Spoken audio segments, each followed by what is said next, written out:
All right. On to initiation 3, the Transfiguration. Ray 5, the energy of concrete knowledge. As all disciples have to be focused on the mental plane and must operate from that level of consciousness, the understanding of this type of consciousness is one of major importance. It is glibly and most easily said that disciples, and necessarily so initiates, must use the mind, and that their polarization must be mental. But what does this mean? Let me give you some concise definitions of this ray energy, leaving you to make your own individual application, and from your study of these concepts and at the mind, learn to gauge your own mental condition. 1. The energy of what is so peculiarly called concrete science is the quality or the conditioning nature of the fifth ray. 2. It is preeminently the substance of the mental plane. This plane corresponds to the third subplane of the physical plane and is therefore gaseous in nature, if you care to use its correspondence as a symbol of its nature. It is volatile, easily dispersed, is the receptive agent of illumination, and can be poisonous in its effect, for there are undoubtedly conditions in which the mind is the slayer of the real. 3. This energy is characterized by 3 qualities. A. The quality which is the result of the relationship with the spiritual triad. We call this abstract mind, and the impact which affects it comes from the atomic level of the spiritual triad, that of spiritual will. B. The quality which in this solar system is easily responsive to the major ray of the planet, and that of love wisdom. So responsive is it that, in conjunction with emanations from the 3 worlds, has produced the one existent form upon the mental plane. This form, in the planetary sense, is that of the kingdom of God, and in the individual sense, is that of the ego or soul. C. The quality which is basically related to the emanations or vibrations arising from the 3 worlds. These creatively result in the myriads of thought forms which are found upon the lower levels of the mental plane. It might therefore be said that these qualities or aspects of the fifth ray of spiritual energy produce pure thought, the thinker or the son of mind, and thought forms. 4. This energy, as far as mankind is concerned, is the thought form making energy, and all impressions from the physical, etheric, and astral planes force it into activity on the level of concrete knowledge, with a resultant kaleidoscopic presentation of thought forms. 5. It is fundamentally the most potent energy at this time in the planet, because it was brought to maturity in the first solar system, that of active intelligence. 6. It is the energy which admits humanity, and particularly the trained disciple or initiate, into the mysteries of the mind of God himself. It is the substantial key to the universal mind. 7. It is profoundly susceptible to the energy of love wisdom, and its fusion with the love aspect is given the name of wisdom by us, because all wisdom is knowledge gained by experience and implemented by love. 8. This energy in its 3 aspects is related in a peculiar sense to the 3 Buddhas of activity. These great lives reached their present state of development in the previous solar system. 9. This energy, insofar as it is considered as the mental energy of a human being, and this is one of its minor limitations, though a major one for a human being, is the higher correspondence of the physical brain. It might be said that the brain exists because the mind exists, and needs a brain as its focal point upon the physical plane. 10. The quality of this energy of concrete knowledge or science is twofold. A. It is extraordinarily responsive to impressions coming from some source or other. And B. It is rapidly thrown into forms in response to impression. 11. The impressions received come from 3 sources that are sequentially revealed to man. These 3 are: A. Impressions from the 3 worlds. These come, first of all, from the individual, and then, secondly, from the levels of planetary consciousness. B. Impressions from the soul, the son of mind, upon the level of mentality itself. And C. Impressions from the spiritual triad via the Antakarana. These come when the Antakarana is constructed or in process of construction. 12. This energy is essentially a light bearer. It responds, again sequentially in time and space, to the light of the Logos. It is for this reason that the mind is regarded both as illumined when higher contacts are present and as illuminator where the lower planes are concerned. 13. This energy is, from the human standpoint, awakened and brought into activity through the action of the five senses, which are the conveyors of information from the three worlds to the mental plane. It might be said that A. Five streams of informative energy therefore make their impact upon the concrete mind and emanate from this physico-astral plane. B. Three streams of energy coming from the soul also make an impression upon the concrete mind. And C. One stream of energy during the initiatory process contacts the mind. This comes from the spiritual triad and utilizes the Antakarana. 14. The energy of this fifth ray might be regarded as the common sense, because it receives all these impacts of varying energies, synthesizes them, produces order out of the many ceaseless impacts, and interprets them, thus creating the multiplicity of forms to which we give the name of world thought. 15. This energy transforms the divine ideas into human ideals, relating the knowledges and sciences of humanity to these ideals, thus making them workable factors in human evolution, its cultures and civilizations. There is much more that I could add, but the above gives you a series of simple definitions of value as you study the mental unfoldment of the disciple as he undergoes the initiatory process, which is our theme at this time. It also throws light upon the ray effects upon humanity as a whole. This ray energy is indeed sadly concrete in its expression in our Aryan race, a race, however, which will see more people take initiation than ever before in human history, and which will, in a peculiar sense, see the descent of the kingdom of God to earth as a result of the ascent of so many upon the ladder of evolution. Just as the disciple or the initiate is a soul-infused personality, so will humanity upon the physical plane be also soul-infused, thus precipitating the kingdom of God and giving birth to a new kingdom in nature. This great spiritual descent will be prefaced, if I may use such a word, by the appearance of the Christ among the peoples of the world and by a stupendous inflow of love wisdom. There is a tendency in the minds of esotericists always to refer to the great lines of force 1, 3, 5, 7, and 2, 4, 6. I would have you remember with still greater emphasis the relation of rays 2 and 5, and of the second plane, the monadic plane, the fifth plane, the mental plane. It is the relation of these major energies which makes the initiation of the Transfiguration possible. What is the effect of this ray upon humanity as a whole and at this time? The effect of these influences is very great and of supreme importance in this fifth root race, the Aryan race, in this second solar system. Again, you can see the clarity of the correspondences which are emerging. I would have you note them again.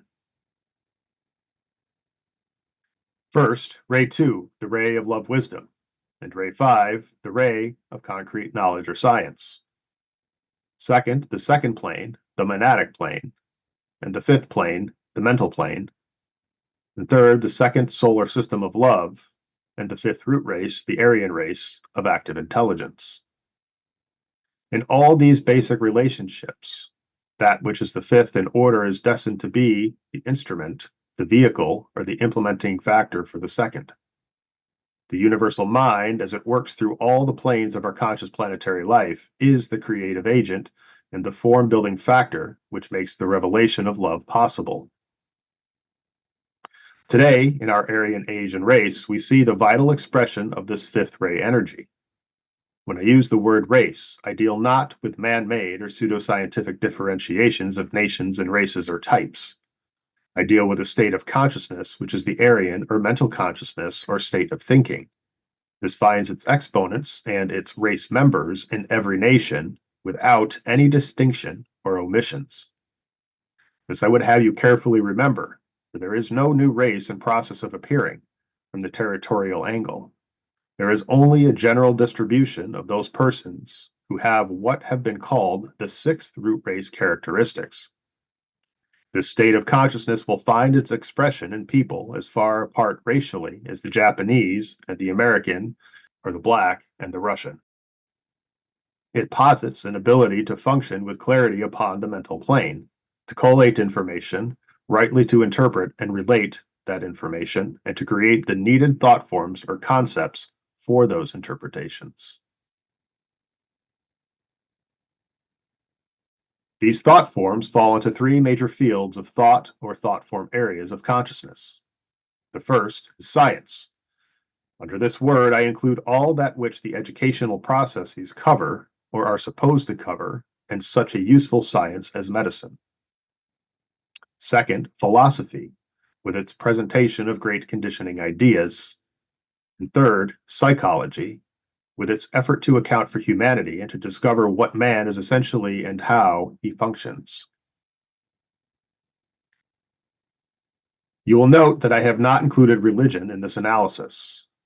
The reason for this is that if the world religions were really controlled by concrete knowledge or science, they would not be the vague, speculative, mystical, and glamour-controlled systems which they are at present. Someday, the minds of men, illumined by the light of the soul, will formulate the one universal religion recognizable by all. Then the kingdom of God will be known for what it is, another kingdom in nature. Speculation, wishful thinking, and hopeful aspiration will disappear. The science of occultism is the first step upon the way of true religion, and the scientific investigation of human psychology will greatly help toward this end. Today, we find this ray energy expressing itself mainly through science, science sadly debased and corrupted by materialism and human greed, but a science which, when animated entirely by goodwill, will lift humanity on to higher levels of consciousness, thus laying the foundation for that time when humanity on a large scale can pass through the Transfiguration initiation. Steps in this direction are already being laid, and the existence of the press, the radio, and the rapid means of transportation have done much to further the revelation of that unity and the oneness which is the major characteristic of the universal mind. These developments can be regarded as the initial steps of the initiatory process for the third initiation, far ahead as that initiation may lie for the mass of men. It is unification and a growing sense of oneness which is required in order to take this initiation, and it is the integrated personality which takes it. The major sin of Russia, and that which has prostituted and warped the initial divine impulse underlying the ideology of that country, is the determination she demonstrates at this time to be separative and to shut the Russian people away from world contact, using the implements of deception and the withholding of information. It is not the totalitarian nature of the Russian government which is the prime disaster. It is the refusal to develop the universal consciousness. Many governments today are totalitarian in nature, either openly or subtly. But at the same time, their peoples have free access to press and radio and are not kept in ignorance of world events. Russia is drifting into a pronounced expression of the great hearsay of separateness. There lies her problem, a problem which is refused recognition by her rulers. The existence of a closed mind on a national scale is dangerous in the extreme, just as the individual is in a dangerous state of mind when he closes it to world contact, world news, and world understanding, and when he refuses to admit new ideas and new modes of behavior. Fortunately, the influence of this fifth ray energy, which is always present, whether the ray is in incarnation or not, is steadily leading humanity towards illumination. This ray energy operates always in connection with the law of cleavages. Today, tremendous cleavages between the past and the present are in order. The importance of this statement is to be found in the fact that, for the first time in human history, humanity is aware of cleavage at the time it is being brought about. Hitherto, cleavages have been noted during a historical retrospect. Today, all men everywhere are conscious of the fact that the old order, the old cultures and civilizations are rapidly passing away, and they are universally clamoring for the new. Everywhere men are laying the foundation for the new order, the coming of which is threatened only by one country, Russia, owing to its separativeness and not because of its ideology, and by one world group in every country, those guilty of financial greed and consequent aggressiveness. Before humanity can pass through the Transfiguration initiation, the New World Order must be functioning and the coming civilization must be at its height. It is useless for me to consider with you this third initiation in connection with humanity as a whole, or its preparatory or subsequent initiatory process. All this lies too far ahead for even advanced humanity to consider. There are, however, senior disciples who are preparing for this initiation, just as there are few who are passing through the initiatory process prior to taking the fourth initiation. The outstanding expression of this fifth ray energy can be seen in the rapid formulating of the many ideologies which have taken place since the year 1900. Such words as fascism, communism, national socialism, socialism as the British accept it, and the names of many schools of psychology and philosophy were unknown 100 years ago. Today, they are the common talk and phrases of the man in the street. The inflow of this mental energy into the world of men, the attainment and consciousness of mental ability by many thousands, and the achievement of mental polarization by aspirants all the world over are all due to the activity of this fifth ray energy. This may be regarded as preparatory work for the first and the second initiations. Some of this success is due also to a little realized function of this fifth ray energy, that of telepathic interplay. Few people realize in the slightest degree how naturally telepathic every human being is, or how impressionable are their minds. This again is an effect of fifth ray influence. The creation, and I should add that the overcreation of the millions of material things which men everywhere regard as essential to their well-being, is also the result of the creative activity of the fifth ray consciousness. This is, of course, as it demonstrates upon the physical plane. When it demonstrates upon the mental plane, we then talk of ideas, concepts, philosophies, and ideologies. When it demonstrates upon the astral plane, we are aware of the religious impulse, of mysticism, and of the emotional and conditioning desires. All these aspects are present in the consciousness of men everywhere today. Everything is crystallizing in human consciousness. This takes place in order to make man aware of where he stands upon the ladder of evolution, and of what is wrong and what is right. All this again is due to the influence of the fifth ray energy.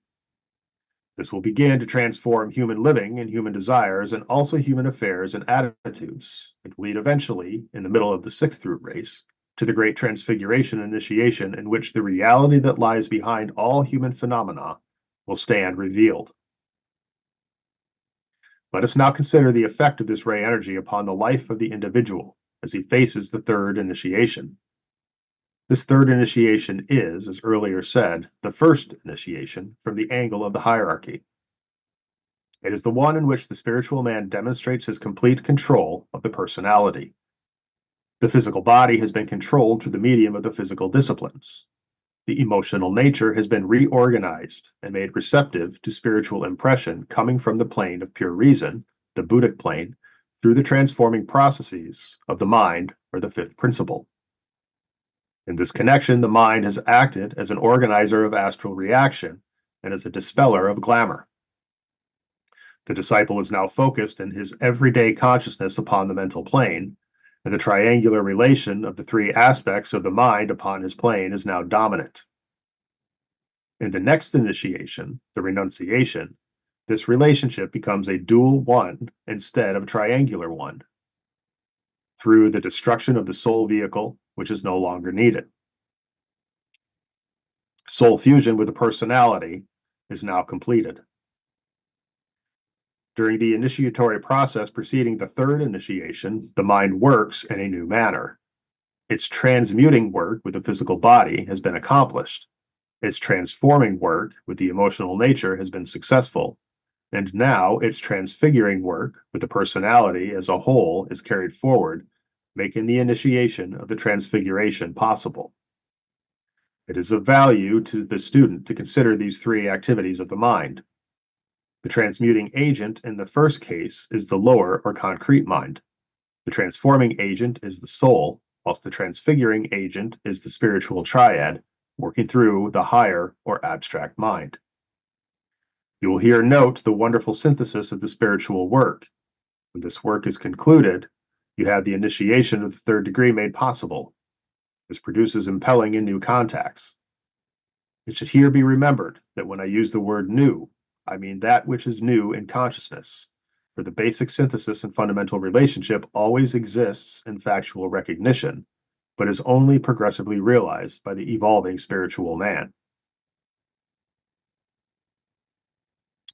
It is well nigh impossible to differentiate the results of fifth ray energy in the various aspects of the personality, for the reason that the initiate is now functioning as a soul infused personality, and therefore the three aspects of that personality are nothing more or less than agents of the soul, and thus are progressively responsive to the inflow of triadal energy.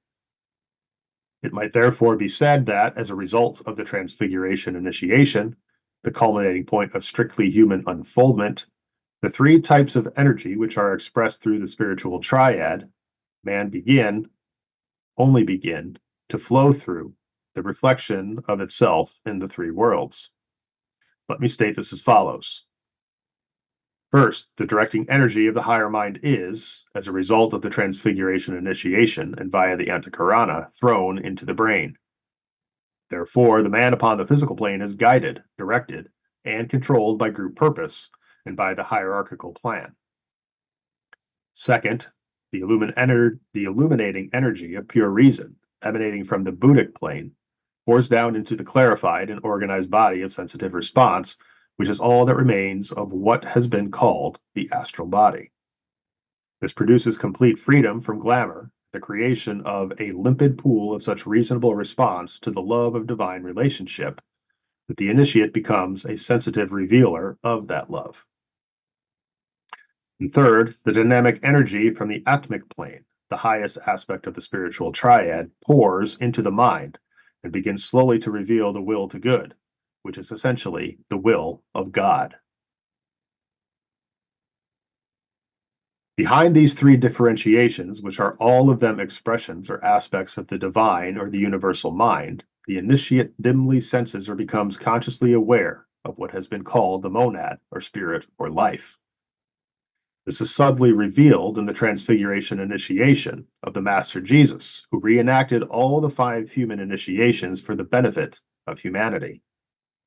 In this dramatic picturing of the third initiation, the 3 disciples, or the 3 vehicles of the personality, prostrate themselves upon the ground, and the Master himself, the glorified personality, is transfigured before them.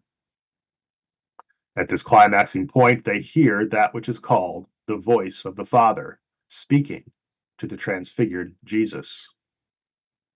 The personality is now possessed of knowledge, for fifth ray energy has done its needed work. The disciple is also aware that he is in possession of the wisdom which enables him to use knowledge in the furtherance of the plan, and therefore to work as an illuminating factor in the world of men. He knows clearly what has been accomplished and senses something of what lies ahead.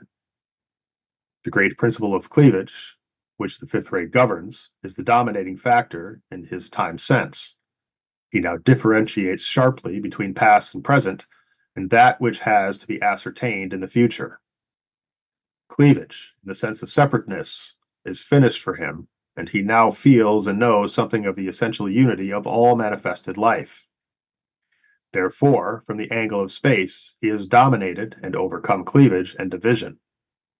In the sense of time, he has not. The great hearsay of separateness no longer exists in his consciousness. The consciousness of the initiatory process is not yet over. However, for that involves the recognition of time. During the initiatory process between the second and the third initiations, the initiate has to battle with illusions in exactly the same sense as he earlier had to battle with glamour. Illusion is, in the last analysis, the control of the mental processes by great and massive thought forms. This conflict persists from the moment that the disciple has achieved mental polarization at a midway point between the second and the third initiations, until he stands before the initiator at the sixth initiation of decision, when the last illusion disappears. You will feel and comment that the masters are therefore subject to illusion. This they definitely are. And there are great and basic illusions governing life within the hierarchy. Nevertheless, they are illusions of such a high order that, for advanced humanity, they would signify achievement. I may not give you more than one instance of such illusion, but that should prove clear and sufficient. It is not until the sixth initiation of decision that the illusion of the planetary ring pass not finally disappears. The master then knows that such a limitation is non-existent. For him, the choice between the seven paths becomes possible. This basic illusion constitutes for mankind a great hierarchical mystery and is based upon the principle of privation, by means of which the planetary logos chooses to circumscribe his freedom and to limit his activities. This curious freedom from successive limitations is experienced at the third, the sixth, and the ninth initiations. These are, all three of them, related in a mysterious manner to each other. Transfiguration leads eventually to decision, which culminates in due time with a final refusal to accept any planetary limitations whatsoever. It will be obvious to you that the higher the initiation, the less will any involved energy have a personality control or connection. Progressive and recognized fusions have taken place as one initiation after another has undergone. The effect of the energy involved will be noted in relation to humanity as a whole, to the work of the ashram within the hierarchy, and to the planetary life. This must ever be borne in mind and must necessarily limit the scope of the teaching which I am able to give you.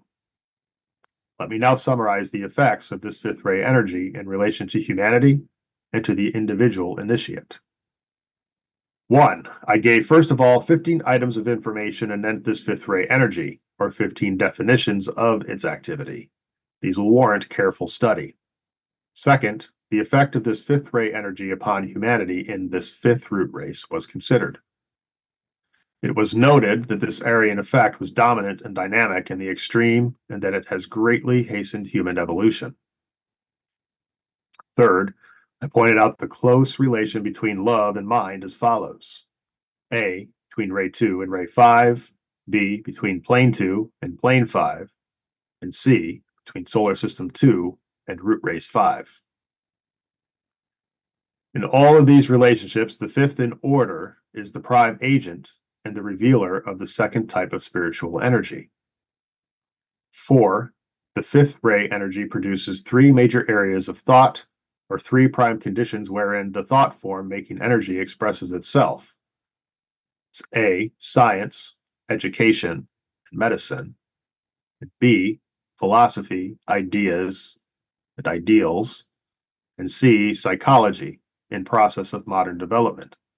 5. This fifth ray energy operates in connection with the law of cleavages. 6. It is also responsible for the rapid formation of great conditioning ideologies. 7. This fifth ray energy is the important factor in making possible the first major initiation, the Transfiguration initiation. 8. Fifth ray energy works in three ways in connection with the three aspects of the personality. Those are A, as the transmuting agent, or the physical body; B, as the transforming agent, the astral body; and C, as the transfiguring agent, or the mental body. This gives you much food for thought. It indicates the personality goal and the mode whereby it is attained. After the third initiation, we reach out in consciousness to higher expansions of consciousness, and will then enter a realm of ideas which are not yet as easy for the disciple to appreciate or to understand. Much that I will have to say anent ray energy and the higher initiations will mean little to many, but it will mean much to the initiate consciousness. The world initiates will be coming into incarnation at this time, and will read my words towards the end of this century with great understanding.